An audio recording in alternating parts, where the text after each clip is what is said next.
Thank you for joining us for Ask a Therapist, the Blue Cross Blue Shield of South Carolina series, in which we speak with mental health professionals about issues many people face every day. I'm one of your hosts, Brindy McNair, and today we're joined by Lisa Hardy, an employee assistance professional, to talk about anxiety and negative news and media. What are some tips for coping with negative media and news? And I think that that's a great question. My overall approach is a bucket, to have a bucket of resources, a bucket of go to things that I can draw on pretty quickly. In terms of how to cope, it also comes into having a plan, being intentional about what sources are you going to listen to? How much are you going to listen to it? When are you going to listen? Getting involved in the world news and your community, wherever that may be happening, the time to do that is not when you're trying to go to bed and go to sleep. It's also probably not the best time when you're entering a period where you're kind of bored, you don't have a lot to do. And so that really gives your mind an opportunity to sit on some of that negativity. So being intentional about when, sources, and how much, and then the plan. What are you going to do with it? Is it common to feel anxious about global news and what's going on around us? Oh, absolutely. And I think it's also important to frame anxiety. Anxiety is a moment, a reaction, a feeling. What happens next is what's so important. We want to be human. We want to have reactions and feelings and empathy and fear and all those things. That's not harming in and of itself. Kind of the next steps. What do we do with that? You mentioned framing anxiety, but what exactly is anxiety? How do you define it?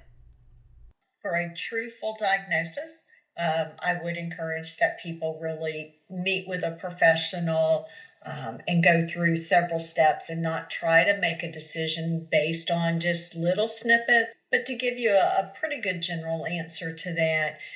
Anxiety that we experience is often related to a situation. It's short term. We can do some things to kind of easily address it. When we start talking about an anxiety disorder and really looking at a diagnosis, that's much more pervasive, it's much more intrusive in our life, and it does not resolve itself, on its own. When should someone seek treatment or help for their anxiety? So, what is help? There is self help. I can go to my bucket of tools here that I've put together, and I can draw from it, and I can do some things for myself. There's the spiritual help and the spiritual guidance, and there's professional help. There are the counselors, the doctors, the other pieces. And so that's the types of help. And when one doesn't work, seek something else. If you've really tried, oh, well, I tried managing my breathing and I tried journaling and it's not, okay, then let's move to something else. Let's get somebody external to offer some assistance. When we become aware that we're not enjoying life like maybe we wanted to or used to, when we notice that we don't sleep well, we're irritable with people, we're exhausted all the time, when those intrusive things that really affect our life are happening, that's a good time, a good warning sign. Another one can be feedback from others. If your coworkers or your friends are kind of saying, hey, what's up with you lately? Or, gosh, I just asked a simple question, don't bite my head off. If we can hear that feedback and say, okay, what I'm doing is not working. And that's kind of the question we can ask ourselves, is what I'm doing working? What are some signs or symptoms that someone might have an anxiety disorder?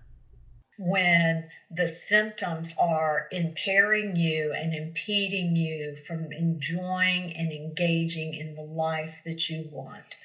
When you notice that it's affecting significant relationships, when you notice that it's affecting your physical health, when you notice that it's affecting your recreation and playtime, again, anything that is that where and at this point it is anxiety and the symptoms around it are costing you something. This is great information for recognizing when negative news or media might be causing us some anxiety. Thank you so much, Lisa. We hope this discussion can help you or someone you know. Blue Cross Blue Shield of South Carolina members can call the number on the back of their insurance card for mental health resources. We hope you'll join us again for our next Ask a Therapist discussion.